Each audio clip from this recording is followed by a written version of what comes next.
चलिए देखिए, सब कोई के कम से कम 1 से लेके 20 तक ले परमाणु संख्या याद होना चाहिए, तब भी जाके बनेगा, नहीं तो नहीं बनेगा। ये सब बेसिक केमिस्ट्री है इनऑर्गेनिक, एकरा बिना ओकरा में समझ में नहीं आता है। तो चलो शुरू करते हैं सबसे पहले बोर-ब्यूरी योजना से। तो आज लिखिए बोर-ब्यूरी योजना, टॉपिक लिखो। ये सब बेसिक केमिस्ट्री है, लेसन में नहीं है, ठीक ना। ये सब बेसन में है, लपेट के दम सर खैले जाओ। अरे फायदा में रहेगा, लिखो ना, मैदा के पेन का लिखो। अरे कहे ना कि एकदम घर से देखो, हमारा ऐसा हमारा तरफ देखो। बोर ब्यूरी योजना लिख लिया सब? बोर ब्यूरी योजना लिख लिया? तो चलो लिखो। इस योजना के अनुसार, इस योजना के अनुसार, इस योजना के अनुसार परमाणु के अंदर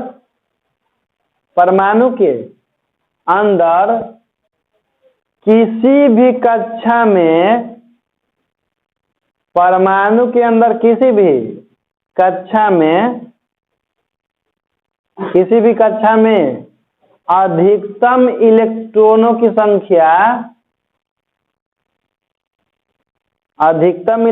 की संख्या 2n² हो सकती है। छोटकर लिखिएगा, 2n² हो सकती है, 2n² हो सकती है, जहां n बराबर कक्षाओं की संख्या, जहां n बराबर कक्षाओं की संख्या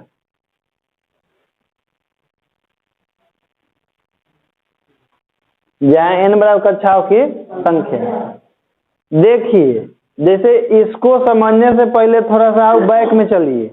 जैसे परमाणु के सब की परिभाषा मालूम है कि किसी पदार्थ के सबसे छोटे कण को परमाणु कहते हैं, जो किसी रासायनिक अभिक्रिया में भाग ले सकता है लेकिन स्वतंत्र अवस्था में। परमाणु में 3 गो मौलिक कण होता है, इलेक्ट्रॉन, प्रोटॉन और जितना भी प्रोटॉन है सब के सब नाभिक में रहता है, और जितना भी इलेक्ट्रॉन रहता है सब के सब कक्षाओं में रहता है, लेकिन एक ही कक्षा में सारे इलेक्ट्रॉन नहीं रहते हैं, ठीक ना। अलग अलग कक्षाओं में इलेक्ट्रॉनों की संख्या अलग अलग होता है। इस बात को सबसे पहले बोर नामक वैज्ञानिक ने बताया था। और किसी भी परमाणु के अंदर में जितना ओकर परमाणु संख्या होता है उतने इलेक्ट्रॉन होता है, बशर्ते कि परमाणु उदासीन होना चाहिए। यानी कि सभी प्रकार के उदासीन परमाणुओं में इलेक्ट्रॉनों की संख्या उसके परमाणु संख्या के बराबर होता है, और प्रोटॉनों की संख्या हमेशा उसके परमाणु संख्या के बराबर होता है। कब? जब परमाणु उदासीन हो। जैसे सोडियम के परमाणु संख्या 11 है, इसका मतलब अगर 11 गो इलेक्ट्रॉन है, 11 गो, लेकिन सारा इलेक्ट्रॉन का अलग अलग कक्षा में होगा और सारा प्रोटॉन नाभिक में होता है। तो इसलिए सारा प्रोटॉन नाभिक में होने के कारण हम लोग कभी भी प्रोटोनिक विन्यास नहीं लिखते हैं। जब लिखते हैं तब क्या लिखते हैं? पहले इलेक्ट्रॉनिक विन्यास लिखने का तरीका थोड़ा डिफरेंट था। जैसे मान लीजिए कि हीलियम है, तो हीलियम का परमाणु संख्या 2, तो इसके पास 2 गो इलेक्ट्रॉन, तो पहले इलेक्ट्रॉन विन्यास ऐसे लिखा जाता था, हीलियम को इसे दर्शा दिया जाता था, ये हो गया कक्षा के, ये हो गया कक्षा, एक में 2 गो इलेक्ट्रॉन था तो 2 गो ऐसे लिखा जाता था। अब मान लीजिए कि सोडियम है, तो सोडियम के 11 इलेक्ट्रॉन होता था उसके पास, तो सोडियम के कक्षा में इलेक्ट्रॉन कैसे दर्शाया जाता था? 2 गो इसमें, आज 8 गो, 1 2 3 4 5 6 7 8, इसमें एगो। लेकिन ऐसे लिखने में जैसे ज्यादा स्पेस लगता था, ज्यादा समय लगता था, तो बोर ब्यूरी योजना यानी कि बोर आए तो क्या कर दिए कि इसको सारणी के रूप में बना दिए, जो कक्षाओं में इलेक्ट्रॉनों का वितरण है। इसलिए हम लोग केवल इलेक्ट्रॉनिक विन्यास लिखते हैं, प्रोटोनिक विन्यास, क्योंकि सजाने की आवश्यकता उसको पड़ती है जो अलग अलग होता है, अलग अलग कक्षाओं में इलेक्ट्रॉन होता है और प्रोटॉन सब एक ही नाभिक में होता है। तो जब भी लिखते हैं तो इलेक्ट्रॉनिक विन्यास लिखते हैं, प्रोटोनिक विन्यास लिख ही नहीं सकते हैं, क्योंकि सब एक जगह होता है। तो एक जगह है तो उसको सरियाएं कहा लगी, जो अलग अलग है उसको ना सरिया नहीं कर सकता पड़ता है। तो इलेक्ट्रॉनिक विन्यास कैसे लिखा जाता है? तो ये फॉर्मूला जो है 2n² ना, इसी के अनुसार लिखा जाता है, जहाँ n होता है कक्षाओं की, n का मान होता है 1 2 3 4 5। जो पहला कक्षा होता है उसके लिए n का मान 1 होता है। पहला कक्षा कौन होता है? k। दूसरा कक्षा l, तीसरा कक्षा n o। अलग अलग कक्षाओं के लिए n का मान अलग अलग होता है। कक्षाओं की संख्या कभी दशमलव में नहीं होती है, या तो पहला कक्षा होगा तो दूसरा, या तो तीसरा, या तो चौथा। अढ़ाई कक्षा 3.5 कक्षा ऐसे थोड़ी होता है, पूर्णांक में नहीं होता है कक्षाओं की संख्या। 4.5 क्लास 5.5 क्लास, या तो पहला क्लास है, दूसरा क्लास है, तीसरा क्लास, ऐसे। तो वही इलेक्ट्रॉनों के वितरण के बारे में एक योजना बनाए थे, जिस योजना को बोर योजना के नाम से जाना जाता है। तो कहाँ तक लिखिए कि 2n² होता है n बराबर कक्षाओं की, और उसके नीचे लिखिए n बराबर 1 2 3 4 डॉट डॉट। हाँ, उसके बाद लिखिए नीचे n बराबर 1 2 3 4 5 6 7 डॉट डॉट, ऐसे करके 5 तक लिख लीजिए, काफी है। पहला कक्षा के लिए n का मान कितना होता है? तो चलिए सब में निकालते हैं बारी बारी से इलेक्ट्रॉनों संख्या। लिखेंगे k कक्षा के लिए, k कक्षा के लिए n बराबर 1। तो इलेक्ट्रॉनों की संख्या, इलेक्ट्रॉनों की संख्या बराबर फॉर्मूला होता है 2n², लेकिन n का मान हम लोग कितना रखना है? 1। तो 2 गुना 1 के स्क्वायर, तो कितना हो जाएगा? 2। उसी तरह से दूसरा लिखिएगा l कक्षा के लिए, l कक्षा के लिए n बराबर 2। तो हो जाएगा इलेक्ट्रॉनों की संख्या, इलेक्ट्रॉनों की संख्या बराबर 2n², यानी कि 2 गुना 2 का स्क्वायर, यानी कि 8 ना। और तीसरा, हाँ तीसरा लिख देंगे KLM। नोट करते चलिएगा सब कोई, आसान है। के लिए n बराबर 3। तो इलेक्ट्रॉनों की संख्या निकाल लेंगे, इलेक्ट्रॉनों की संख्या बराबर 2n², यानी कि 2 गुना 3 के स्क्वायर, 9 होता है, 9 दूना 18। इसी तरह से निकालते चल रही है n कक्षा के लिए, n कक्षा के लिए हो जाएगा n बराबर 4। इलेक्ट्रॉनों की संख्या बराबर 2n², यानी कि 2 गुना 4 के स्क्वायर, तो 16 गुना 25। एक और बचल है वो कक्षा,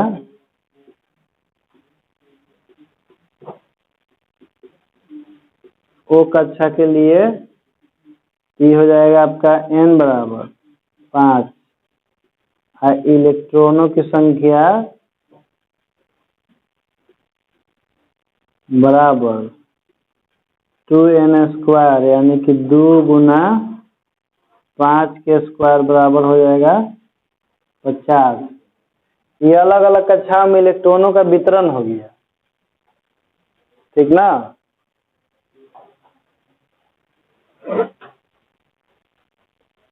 चलिए, तो इसके बाद लिखिएगा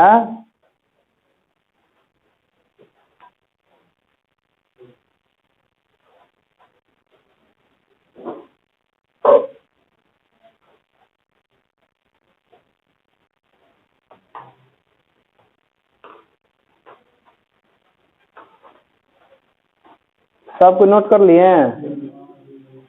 तो नोट कर ली तो अब टॉपिक लिखिए इलेक्ट्रॉनिक विन्यास, इलेक्ट्रॉनिक विन्यास।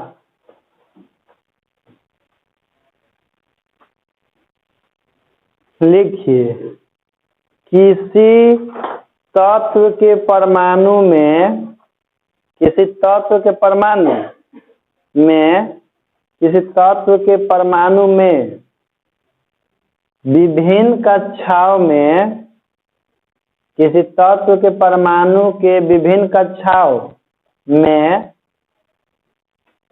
विभिन्न कक्षाओं में इलेक्ट्रॉनों को सजाने पर, इलेक्ट्रॉनों को सजाने पर जो व्यवस्था प्राप्त होती है, जो व्यवस्था प्राप्त होती है, जो व्यवस्था प्राप्त होती है उसे उस तत्व का इलेक्ट्रॉनिक विन्यास कहते हैं। उसे उस तत्व का इलेक्ट्रॉनिक विन्यास कहते हैं। उसे उस तत्व का इलेक्ट्रॉनिक विन्यास कहते हैं। हो गया ना। चल, इलेक्ट्रॉनिक विन्यास परिभाषा हो गया। अब एगो नोट लिखिए। उदासीन परमाणु में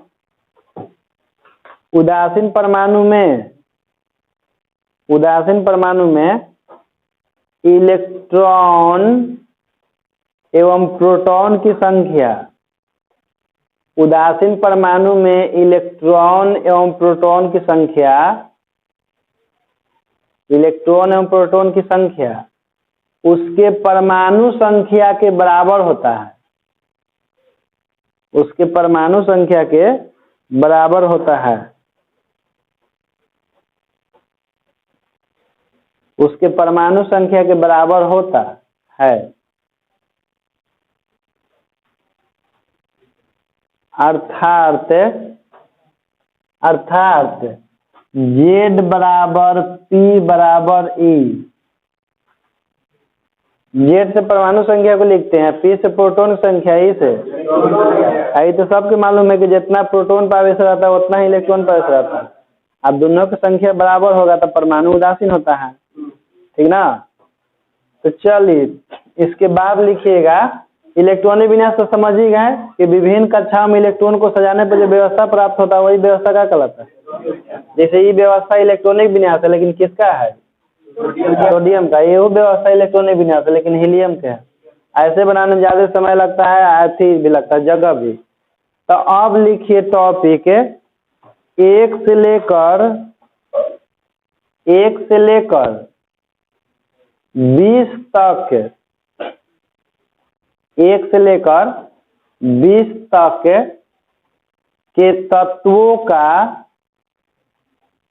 1 से लेकर 20 तक के तत्वों का इलेक्ट्रॉनिक विन्यास की सारणी, 1 से लेकर 20 तक के तत्वों का इलेक्ट्रॉनिक विन्यास का सारणी, इलेक्ट्रॉनिक विन्यास का सारणी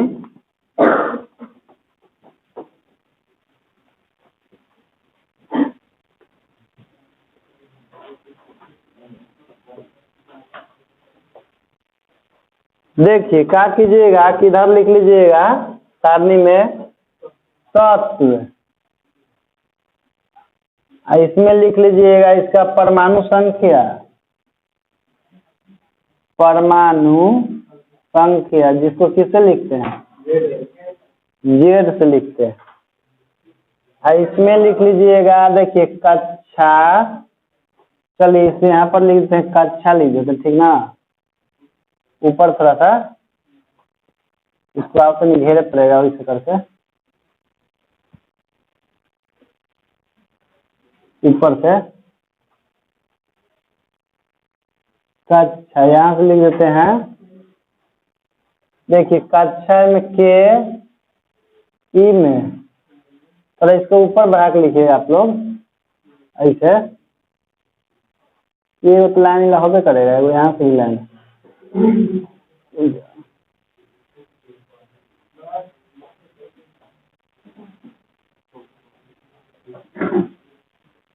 हाँ ये ठीक हुआ।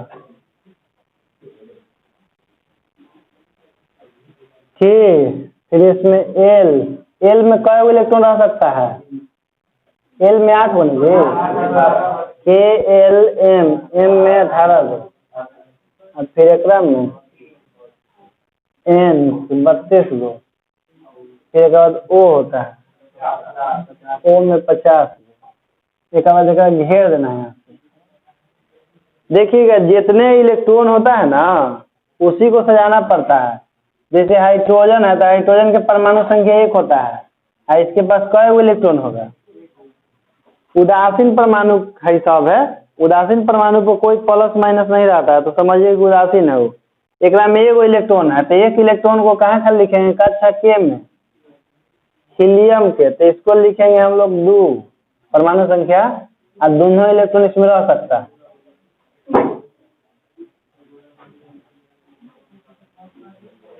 लिथियम, लिथियम के पास 3 इलेक्ट्रॉन होता है, तो 2 वही में आएगो। देखिए जैसे प्रत्येक कक्षा का जितना कैपेसिटी है उतने इलेक्ट्रॉन रख सकता है, अगर ज्यादा नहीं रख सकता है। तो लिथियम का परमाणु संख्या 3 होता है, तो 2 इलेक्ट्रॉन के में, 1 इलेक्ट्रॉन एल में। फिर इसके बाद बेरिलियम, तो बेरिलियम का होता है परमाणु संख्या 4, तो 2 इसमें है, 2। बोरॉन, बोरॉन का होता है बी होता है, तो 5, तो इसका 2 इसमें, 3 इसमें। कार्बन 6, तो 2 इसमें, 4 इसमें। फिर इसके बाद नाइट्रोजन 7, तो 2 5। फिर इसके बाद ऑक्सीजन, तो 8 परमाणु संख्या 2, इसमें हो जाता है 6। फ्लोरीन, फ्लोरीन का होता है 2 परमाणु संख्या 9, इसका होता है 2, इसमें होता है 7। नियोन, नियोन का होता है 2, इसमें सॉरी 2 नहीं, परमाणु संख्या 10 होता है, इसमें 2 है, इसमें 8। फिर इसके बाद सोडियम, तो इसका परमाणु संख्या 11, तो 2 8 1। फिर इसके बाद मैग्नीशियम, तो मैग्नीशियम का परमाणु संख्या 12, तो 2 8 2। फिर इसके बाद एल्युमिनियम, तो इसका होता है परमाणु संख्या 13, 2 8 3। फिर इसके बाद सिलिकॉन, तो इसका होता है 14, 2 8 4। फिर इसके बाद फास्फोरस 15, 2 8 5। सल्फर 16, 2 8 6। फिर इसके बाद क्लोरीन, इसका 17, 2 8 7। फिर इसके बाद आर्गन, तो आर्गन के होता है परमाणु संख्या 18, तो 2 8। इसके बाद इसमें 8। पोटेशियम, तो इसका होता है 19 परमाणु संख्या पोटेशियम के, 2 8 8 एक ना। कैल्शियम 20, तो ये होता है 2 8 8 2। देखो यहाँ से गलती लिखे हैं, जैसे कि इसका देखिए एम में अधिकतर कई उड़ा सकता था, लेकिन ये देखो हम 9 गो ना लिख के एगो में भेजे हैं कि नहीं, जबकि अगर कैपेसिटी था ना 18 गो रखने का, लेकिन हम एगो लिख के 8 गो लिखे है में भेज दिए। इसमें 10 गो लिखना चाहिए था, लेकिन 8 गो लिख के एगो में भेज दिए ना, तो गलती लिखे हैं हम। इसका कारण बताएंगे आगे, इतना नोट कीजिए पहले।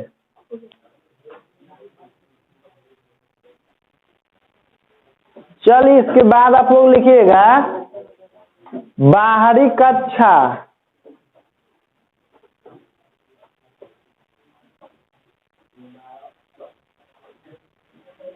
देखिए जैसे बाहरी कक्षा जो होता है ना, तो उसका डिसीजन लिया जाता है इलेक्ट्रॉन के रुकने के आधार पर कि कौन में जाके इलेक्ट्रॉन रुक रहा है। जैसे हाइड्रोजन के इलेक्ट्रॉनिक विन्यास लिखे हैं, तो इलेक्ट्रॉन देखिए कौन में जाकर समाप्त हो गया है, तो इसके लिए बाहरी कक्षा के होगा। लेकिन यही लिथियम के लिखे हैं, तो इसका इलेक्ट्रॉन जाकर समाप्त हुआ है एल में, तो इसके लिए बाहरी कक्षा। तो इलेक्ट्रॉनिक विन्यास लिखने के क्रम में जिसमें इलेक्ट्रॉन जाके रुक जाता है या जिसमें इलेक्ट्रॉन समाप्त हो जाता है, तो वही उस तत्व का बाहरी कक्षा समझा जाता है। तो लिखिए बाहरी कक्षा की परिभाषा। लिखिए किसी तत्व का इलेक्ट्रॉनिक विन्यास लिखने के क्रम में, किसी तत्व का इलेक्ट्रॉनिक विन्यास लिखने के क्रम में किसी तत्व का इलेक्ट्रॉनिक विन्यास लिखने के क्रम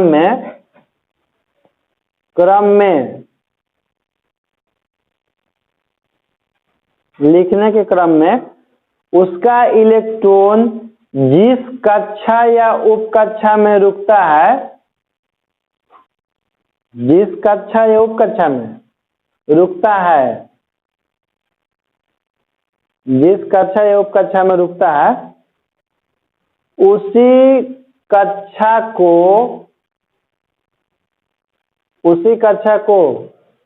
उस तत्व का बाहरी कक्षा कहते हैं।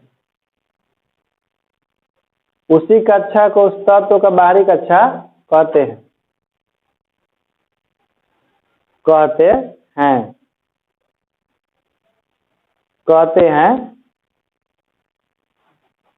जैसे में लिखिएगा, जैसे देखिए हम लिख रहे हैं सोडियम की लिख रहे हैं, ठीक ना।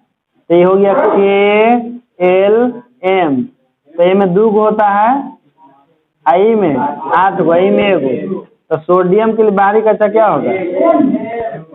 Na का बाहरी कक्षा, एक नहीं M कक्षा लिखना है। वही देखिए कैल्शियम के लिए लिखा जाए ना, तो कैल्शियम के 2 8 8 और 2 यानी कि N में आ गया ना। तो कैल्शियम का बाहरी कक्षा कौन है? उप कक्षा बाद में पढ़ाएंगे। इसके बाद बाहरी कक्षा बराबर हो जाएगा इसका N, यानी कि जो सारणियां बना दिए ना, तो यही सारणियां के बार बार हम उपयोग करेंगे। अब कुछ भी समझाना होगा तो इसलिए सारणी जरूर याद रखिएगा।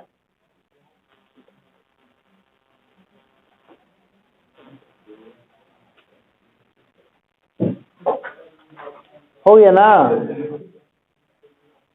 इसके बाद लिखिए भीतरी कक्षा।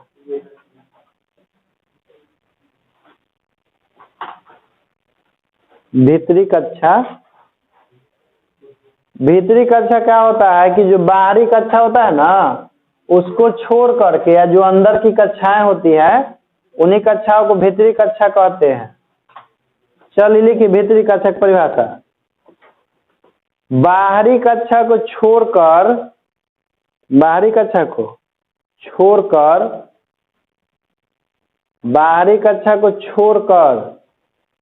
शेष अंदर के सभी कक्षाओं को भीतरी कक्षा कहते हैं।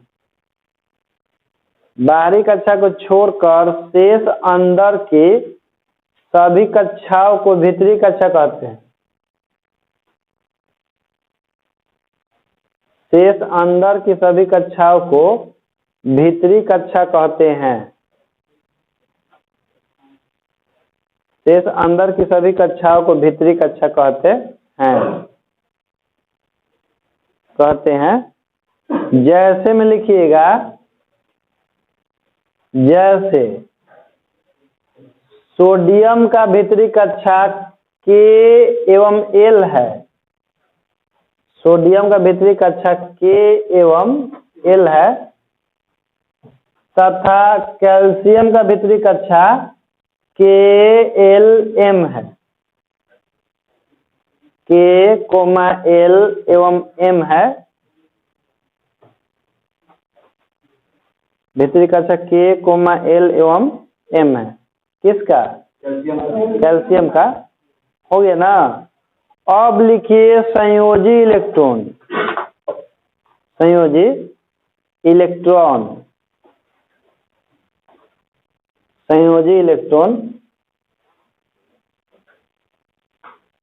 इसको बोलते हैं हम लोग वैलेंस इलेक्ट्रॉन।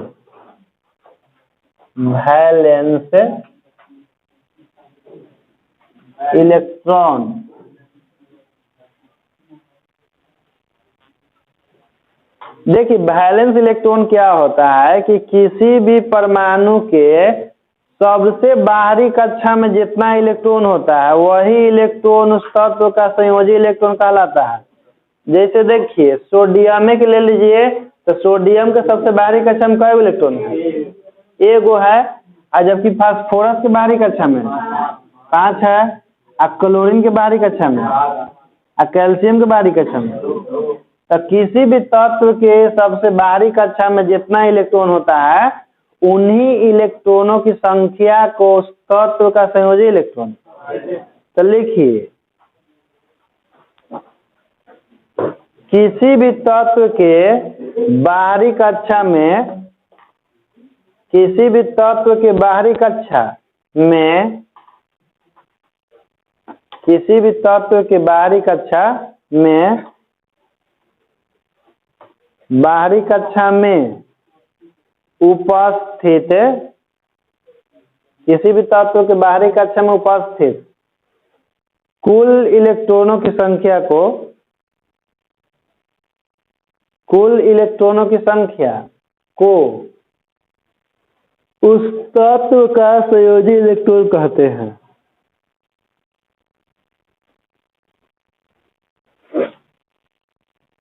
उस तत्व का संयोजी इलेक्ट्रॉन कहते हैं। संयोजी इलेक्ट्रॉन कहते हैं, अर्थात संयोजी इलेक्ट्रॉन बराबर बाहरी कक्षा में उपस्थित इलेक्ट्रॉनों की संख्या। अर्थात संयोजी इलेक्ट्रॉन बराबर बाहरी कक्षा में उपस्थित इलेक्ट्रॉनों की संख्या। बाहरी कक्षा में उपस्थित इलेक्ट्रॉनों की संख्या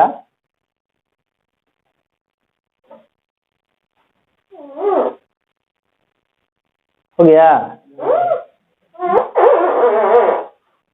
चलो आगे लिखो, आंसर एग्जाम्पल लिखो उसका। जैसे में लिखिए, जैसे कैल्शियम, जैसे कैल्शियम का संयोजी इलेक्ट्रॉन बराबर कितना? 2। कैल्शियम का संयोजी इलेक्ट्रॉन बराबर 2। फिर लिखिए सोडियम का संयोजी इलेक्ट्रॉन बराबर 1, क्योंकि देख रहे हैं बाहरी कक्षा में क्या सोडियम के 1। हाँ, फास्फोरस के बाहर संयोजी इलेक्ट्रॉन बराबर लिखो, फास्फोरस का संयोजी इलेक्ट्रॉन बराबर 5 और सल्फर कितना होगा? और क्लोरीन का 7। बाहरी कक्षा में जितना रहेगा वही क्या होगा? संयोजी इलेक्ट्रॉन होगा। समझा दीपक? चलो तो आगे लिखो, core electron, core core core electron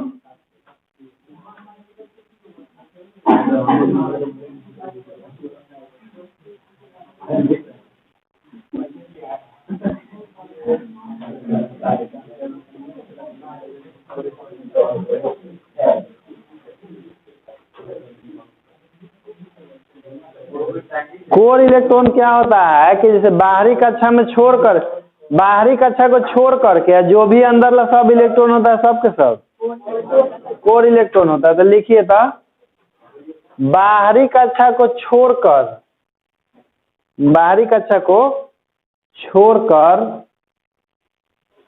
बाहरी कक्षा को छोड़कर से बाहरी कक्षा को छोड़कर से अंदर वाले सभी इलेक्ट्रॉनों को, बाहरी कक्षा को छोड़कर से अंदर वाले सभी इलेक्ट्रॉनों को, अंदर वाले सभी इलेक्ट्रॉनों को उस तत्व का कोर इलेक्ट्रॉन कहते हैं। उस तत्व का कोर इलेक्ट्रॉन कहते हैं।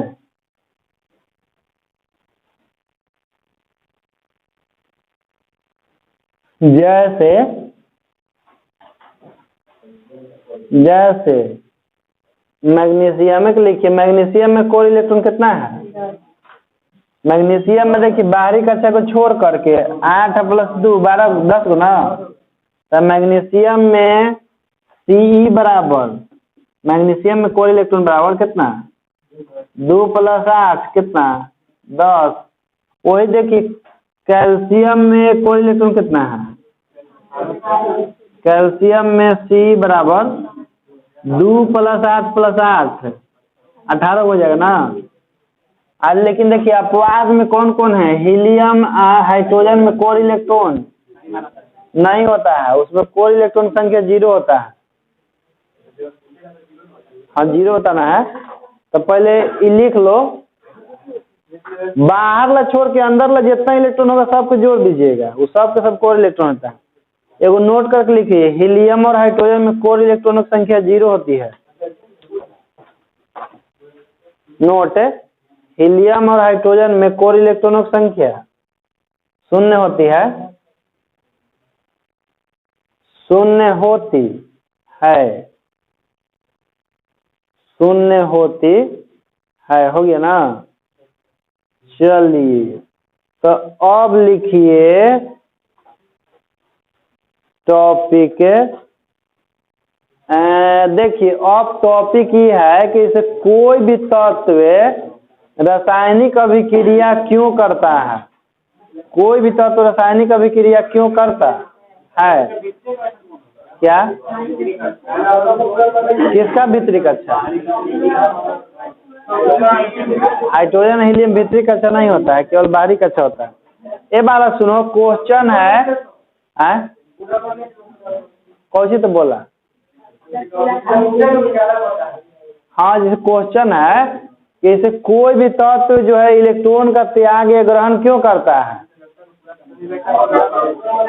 तो देखो प्रत्येक तत्व यह चाहता है कि मेरा इलेक्ट्रॉनिक विन्यास अक्रिय गैस के जैसा हो, और वो भी कैसा अक्रिय गैस के जैसा, तो निकट वाले अक्रिय गैस के जैसा, निकट वाले अक्रिय गैस के जैसा बनने के प्रयास करते हैं प्रत्येक तत्व। इसी कारण से वो सब इलेक्ट्रॉन का त्याग करता है या इलेक्ट्रॉन, जैसे मान लीजिए ना कि देखिए कोई भी तत्व यह चाहता है कि मेरा इलेक्ट्रॉनिक विन्यास अपने निकट वाले अक्रिय गैस के जैसा इलेक्ट्रॉनिक विन्यास, जैसे देखिए हीलियम का इलेक्ट्रॉनिक विन्यास होता है केवल 2, तो लिथियम, बेरिलियम, बोरोन ये सब चाहेगा कि हम भी किसके जैसा बन जाए, लेकिन समझिएगा तनी इसके लिए, जैसे यहाँ पर हीलियम है, हीलियम के इलेक्ट्रॉनिक विन्यास होता है 2, हाइड्रोजन के केवल 1 होता है, लिथियम का होता है 2 1, और बेरिलियम के 2 2। इसी तरह नियोन के देखिए, नियोन का होता है 2 6, सॉरी 2 6 नहीं 2 8, ये के है, ये वाला आपका एल है। सोडियम का होता है 2 8। अब प्रत्येक तत्व यह चाहता है कि मेरा इलेक्ट्रॉनिक विन्यास निकट वाले अक्रिय गैस के जैसा, अक्रिय गैस 6 होता है, एगो helium, neon, argon, krypton, xenon, radon, अभी 3 आपके सामने है, एगो हीलियम, एगो नियॉन, एगो आर्गन। तो हम मेरा क्वेश्चन नहीं है ना कि क्यों अभी क्यों त्याग या ग्रहण करता है, सब कोई तत्व क्यों इलेक्ट्रॉन का त्याग करता है, क्यों ग्रहण, तो प्रत्येक तत्व यह चाहता है कि मेरा इलेक्ट्रॉनिक विन्यास निकट वाले अक्रिय गैस के जैसा हो जाए। तो देखिए जैसे सोडियम के इलेक्ट्रॉन में 2 8 1, यदि सोडियम को बनना होगा नियोन के जैसा, तो क्या करेगा कि बनेगा, एगो त्याग करेगा। यदि मान लीजिए कि यहाँ पर ऑक्सीजन है, तो ऑक्सीजन के इलेक्ट्रॉन विन्यास होता है 2 6, तो ऑक्सीजन देखिए प्रत्येक तत्व यह चाहता है कि निकट वाला अक्रिय गैस के जैसा बने हो, ठीक ना। जैसे हम लोग भी हैं, तो हम लोग भी किसके जैसा अमीर बनना चाहते हैं, तो जो गांव में सबसे अमीर आदमी होता है ना उसके जैसा बनना चाहते हैं, नहीं कि अंबानी लेखा बनना चाहेंगे, अब बिल गेट्स जैसा। हम लोग दूर वाला तुलना थोड़ी करते हैं, नजदीक वाला तुलना करते हैं हमेशा ना। तो उसी तरह से प्रत्येक तत्व का प्रवृत्ति होता है कि वो निकट वाले अक्रिय गैस के जैसा इलेक्ट्रॉनिक संरचना प्राप्त करने की कोशिश, उसके लिए तो त्याग करेगा। या तो जैसे ऑक्सीजन है, तो ऑक्सीजन का देखिए इसके पास इसके जैसा बनने के लिए कई गो इलेक्ट्रॉन चाहिए, या 6 को त्याग देगा तो एक ऐसा बन जाएगा। लेकिन देखिए तो ई होता है 6 नंबर पर ऑक्सीजन, सॉरी ऑक्सीजन होता है 8 नंबर पर, और नियोन होता है। तो बताइए तो ज्यादा नजदीक ऑक्सीजन के कौन है, हीलियम की नियोन, तो नियोन के जैसा ही बनना चाहेगा ना, क्योंकि नजदीक वाला के जैसा बनना चाहता है, इसीलिए ऑक्सीजन 2 इलेक्ट्रॉन ग्रहण करता है, त्याग। तो देखिएगा ऑक्सीजन पर ऐसे लिखा रहता है 2-, ठीक ना। अब सोडियम पर देखिएगा कभी भी तो N+ लिखा रहता है, क्योंकि सोडियम का इलेक्ट्रॉन 2 8 1 होता है, तो ये नियोन के जैसा बनने के लिए 1 इलेक्ट्रॉन का त्याग करता है। वही देखिएगा एल्युमिनियम है, सुनिएगा, जैसे एल्युमिनियम है तो एल्युमिनियम का इलेक्ट्रॉनिक विन्यास होता है 2 8 3। देखिए वो आर्गन है तो इसका इलेक्ट्रॉनिक विन्यास होता है 2 8 है। तो आर्गन है 18 नंबर पर, एल्युमिनियम है 13 नंबर पर, तो 13 के सबसे नजदीक नियोन है कि आर्गन है? तो ये 3 को त्यागेगा तब ना नियोन जैसे बनेगा। यही देखिए एल्युमिनियम पर 3+ होता है, एल्युमिनियम 3+ होता है ना, यही कारण से, क्योंकि जितना वो त्यागेगा उसमें उतना ही इलेक्ट्रॉन की कमी होगी, जितना त्यागेगा उतना ही इलेक्ट्रॉन की, तो जितना इलेक्ट्रॉन की कमी होगी उतना ही धन आवेश ज्यादा हो जाता है, क्योंकि धन आवेश का कभी त्याग ग्रहण नहीं होता है। जब भी त्याग होता है तो इलेक्ट्रॉन का होता है, क्योंकि धन आवेश नाभिक में रहते हैं, इलेक्ट्रॉन कक्षाओं में रहते हैं, ठीक ना। तो इलेक्ट्रॉन का ही त्याग ग्रहण होता है, क्योंकि बाहर से जब ऊर्जा मिलता है तो सबसे पहले उस ऊर्जा का संपर्क किससे होता है? इलेक्ट्रॉन का प्रवृत्ति होता है कि ऊर्जा पा करके ऊपरी कक्षा से जम करके चल जाता है। एक बार समय आता है कि इलेक्ट्रॉन कक्षा से, तो परमाणु से इलेक्ट्रॉन बाहर निकल जाता है, इसीलिए प्रोटॉन की उसमें पहले से अधिकता हो जाती है। अधिकता मतलब कि आगे बढ़ नहीं गया, जैसे प्रोटॉन अभी भी 13 गो है, लेकिन उसके तुलना में 3 गो इलेक्ट्रॉन कम हो गया, तो कम 3 गो बेसी हो गया, तो इसलिए 3 गो प्लस हो जाता है। तो कोई भी तत्व इलेक्ट्रॉन का त्याग इसलिए करता है या ग्रहण करता है क्योंकि उसको अपने निकट वाले अक्रिय गैस के जैसा बनना होता है। तो चलिए क्वेश्चन लिखिए कि कोई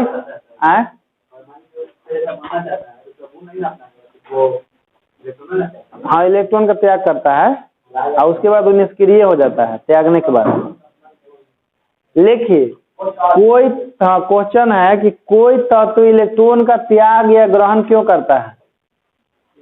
कोई तत्व इलेक्ट्रॉन का त्याग या ग्रहण क्यों करता है? इलेक्ट्रॉन का त्याग या ग्रहण क्यों करता है?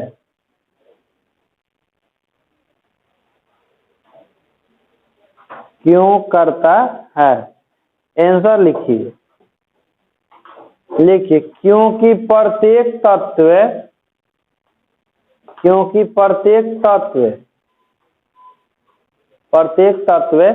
यह चाहता है, क्योंकि प्रत्येक तत्व यह चाहता है कि मेरा इलेक्ट्रॉनिक विन्यास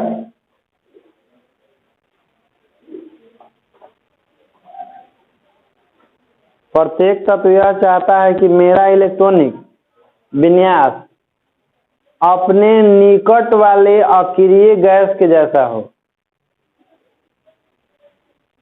अपने निकट वाले अक्रिय गैस के जैसा हो,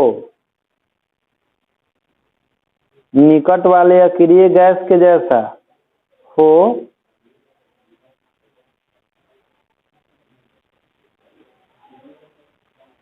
अक्रिय गैस के जैसा हो। इसीलिए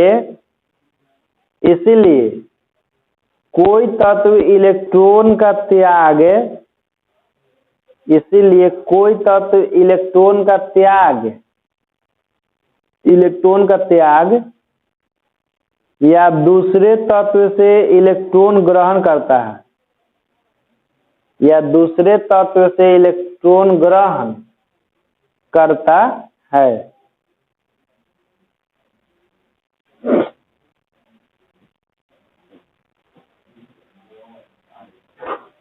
क्या आ गया? ग्रहण हो गया ना। यही चाहता है ना कि हम निकट वाला क्रिय जगह से सब बन जाए। अब देखिए जैसे पोटेशियम है तो पोटेशियम की इलेक्ट्रॉनिक विन्यास होता है 2 8 8 1।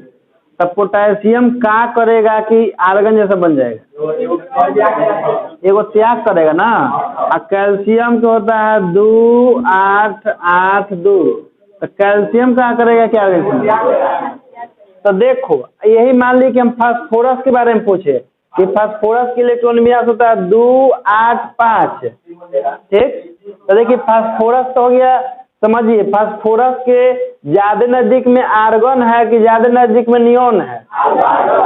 15 के ज्यादा नजदीक 18 में है, 10 तो ढेर दूर में है। हम बोले कि हमेशा निकट वाला के जैसा बनना चाहता है, ठीक ना। और उसी के लिए तो त्याग करेगा या तो अब देखो बहुत सारे ऐसे तत्व होते हैं जो सस्पेंस में होते हैं, जैसे देखिए सिलिकॉन। सिलिकॉन के बाहरी कक्षा में कई इलेक्ट्रॉन है? सिलिकॉन के बाहरी कक्षा में 4 इलेक्ट्रॉन है। तो देखिए सिलिकॉन है 14 नंबर पर, सिलिकॉन 14 नंबर पर है। यदि 4 एने जाएगा तो आर्गन जैसा बन जाएगा, और 4 एने जाएगा तो वैसे तत्व हमेशा साझेदारी करते हैं 4 इलेक्ट्रॉनों की। जैसे कार्बन के पास भी देखिए सस्पेंस है, कार्बन के भी देखिए 6 नंबर पर है ना, तो 4 त्याग करता है तो हीलियम जैसा बनेगा, 4 ग्रहण करेगा तो सस्पेंस में है कि नहीं। तो जिस तत्व के जो जिसे कंफर्म नहीं होता है कि हमारे नजदीक ज्यादा कौन है, दोनों तरफ नजदीक है ना पढ़ा होगा लगी, तो वैसे तत्व हमेशा दूसरे तत्वों के साथ साझेदारी करते हैं, 4 इलेक्ट्रॉनों की साझेदारी करते हैं। इसलिए सिलिकॉन को जब पढ़ाए होंगे लेसन 1 में क्रिस्टल में, तो देखे होंगे कि एक सिलिकॉन को 4 सिलिकॉन के साथ 100 से बंधन बनाते हुए दिखाए होंगे। क्योंकि उसका कारण यही है, क्योंकि ना तो त्याग करता है ना ही तीसरा काम करता है, साझेदारी कर लेता है, ठीक ना। तो देखो तो इसका भी संयोजकता 4 होता है। तो अब देखो संयोजकता के यहाँ से परिभाषा निकलता है कि कोई भी तत्व अपने निकट वाले अक्रिय गैस के जैसा बनने के लिए, कोई भी तत्व अपने निकट वाले अक्रिय गैस के जैसा जितना इलेक्ट्रॉन का त्याग करेगा, या जितना इलेक्ट्रॉन किसी दूसरे तत्व से ग्रहण करेगा, या जितना इलेक्ट्रॉन की साझेदारी करेगा, उसी इलेक्ट्रॉनों की संख्या को उस तत्व की संयोजकता, जैसे सोडियम नियोन के जैसा बनने के लिए 1 इलेक्ट्रॉन त्याग करेगा, इसलिए सोडियम का संयोजकता 1 होगा। यदि फ्लोरीन की बात किया जाए तो फ्लोरीन नियोन के जैसा बनने के लिए 1 इलेक्ट्रॉन, क्योंकि 7 गो है ना, तो इसको भी 8 गो चाहिए ना, एक ग्रहण करेगा तब है ना, तो उसका भी संयोजकता 1 होगा। लेकिन जो त्यागता है होकर तो उसको धन मूलक बोलते हैं, जो ग्रहण करता है उसको ऋण मूलक बोलते हैं। तो ऋण मूलक के संयोजकता को हम लोग ऋणात्मक लिखते हैं और धन मूलक को। लेकिन संयोजकता होता कौन चीज है, तो निकट वाला अक्रिय गैस के जैसा बनने के लिए जितना इलेक्ट्रॉन त्यागेगा, या जितना ग्रहण करेगा, या जितना का साझेदारी करेगा, वही इलेक्ट्रॉनों की संख्या उस तत्व की संयोजकता। तो संयोजकता की परिभाषा लिखिए, संयोजकता जिसको हम लोग कहते हैं वैलेंसी। जैसे इसको निकालने का और भी तरीका है संयोजकता निकालने का, लेकिन जो परिभाषा है ना उससे बिना कोई नियम कानून लिखाए हुए बन जाता है संयोजकता का। लिखिए संयोजकता में डैश देकर, कोई भी तत्व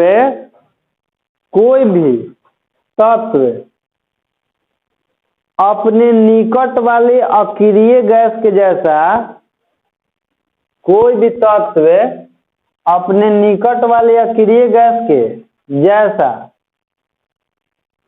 कोई भी तत्व अपने निकट वाले अक्रिय गैस के जैसा बनने के लिए, कोई भी तत्व अपने निकट वाले अक्रिय गैस के जैसा बनने के लिए जितना इलेक्ट्रॉन का त्याग करता है, जितना इलेक्ट्रॉन का त्याग करता है, जितना इलेक्ट्रॉन का त्याग करता है, या जितना इलेक्ट्रॉन ग्रहण करता है, या जितना इलेक्ट्रॉन ग्रहण करता है, या जितना इलेक्ट्रॉन ग्रहण करता है, इलेक्ट्रॉन ग्रहण करता है, या जितना इलेक्ट्रॉनों की साझेदारी करता है, या जितना इलेक्ट्रॉनों की साझेदारी करता है, जितना इलेक्ट्रॉनों की साझेदारी करता है उसी इलेक्ट्रॉनों की संख्या को, उसी इलेक्ट्रॉनों की संख्या को, उसी इलेक्ट्रॉनों की संख्या को, इलेक्ट्रॉनों की संख्या को उस तत्व की संयोजकता कहते हैं। उसी इलेक्ट्रॉनों की संख्या को उस तत्व की संयोजकता कहते हैं। उस तत्व की संरचना कहते हैं जैसे सोडियम नियॉन के जैसे सोडियम नियॉन के जैसा बनने के लिए एक इलेक्ट्रॉन का त्याग करता है। सोडियम नियॉन के जैसा बनने के लिए एक इलेक्ट्रॉन का त्याग करता है। एक इलेक्ट्रॉन का त्याग करता है। इसलिए सोडियम का संयोजकता बराबर 1। सोडियम का संयोजकता बराबर 1। दूसरा एग्जाम्पल लिखिए। ऑक्सीजन नियॉन के जैसा बनने के लिए 2 इलेक्ट्रॉन ग्रहण करता है। ऑक्सीजन नियॉन के जैसा बनने के लिए 2 इलेक्ट्रॉन ग्रहण करता है।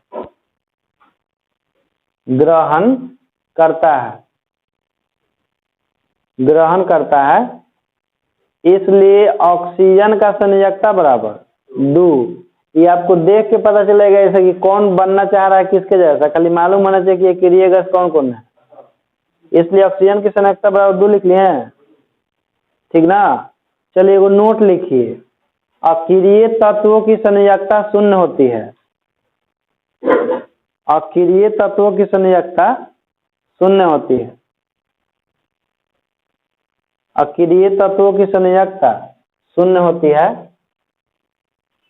जैसे में लिख लीजिएगा, जैसे helium, neon, argon, krypton, xenon एवं रेडॉन की संयोजकता बराबर 0। की संयोजकता बराबर 0। की संयोजकता बराबर 0 हो गया ना। अब देखिए घर से बना के आपको लाना है। टॉपिक लिख लीजिए। 1 से लेकर 20 तक के तत्वों की संयोजकता लिखें। 1 से लेकर 20 तक के तत्वों की संयोजकता लिखें। तत्वों की संयोजकता लिखें।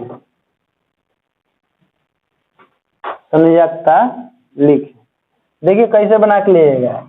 इधर लिख लीजिएगा तत्व, इधर लिख लीजिएगा संयोजकता। एक बात है इसमें, इधर लिख लीजिएगा पहचान का मतलब कि कौन धन मूलक होगा कौन ऋण मूलक होगा। जैसे हाइड्रोजन, तो हाइड्रोजन का संयोजकता 1 होता है। ये धन मूलक भी होता है ऋण मूलक भी होता है, कभी कभी ग्रहण भी करता है। धन मूलक और ऋण मूलक। हीलियम का संयोजकता कितना होता है? 0। आई क्या होगा? अक्रिय तत्व होता है सब। हाँ अक्रिय तत्व मतलब किसी के। लिथियम का संयोजकता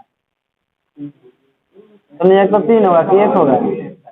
जितना त्यागेगा या जितना ग्रहण करेगा निकट वाला के जैसा बनने के लिए, तो देखना कि त्याग के बन रहा है कि ग्रहण करके बन रहा है। यदि त्याग करके बन रहा होगा तो धन मूलक होगा, यदि ग्रहण करके बन रहा होगा तो ऋण मूलक होगा। समझ गया है? ये कौन सी होगा आपका? धन मूलक होगा। ऐसी मान लीजिए कि हम ऑक्सीजन के लिखे, तो ऑक्सीजन देखिए ऑक्सीजन 2 ग्रहण करेगा तब ना नियॉन जैसे बनेगा, नजदीक वाला के जैसा। तो एक संयोजकता 2 होगा, क्योंकि जितना त्यागता है या जितना ग्रहण करता है वही उसका संयोजकता होता है। तो ये तो 2 ग्रहण करेगा ना, तब भी जाके नियॉन जैसा बन सकता है। तो एक संयोजकता 2 होगा, लेकिन ये ग्रहण करके बन रहा है नियॉन जैसा ना, इसीलिए आपका क्या होगा? समझ गए आप? कार्बन के लिख लीजिएगा सहसंयोजी। कार्बन के सहसंयोजी। हाँ, कैसे कि जो साझेदारी करता है उस सबको सहसंयोजी कहते हैं। साझेदारी करे वाला के 2 हाँ 4 को साझेदारी करता है। सिलिकॉन भी 4 को करता है।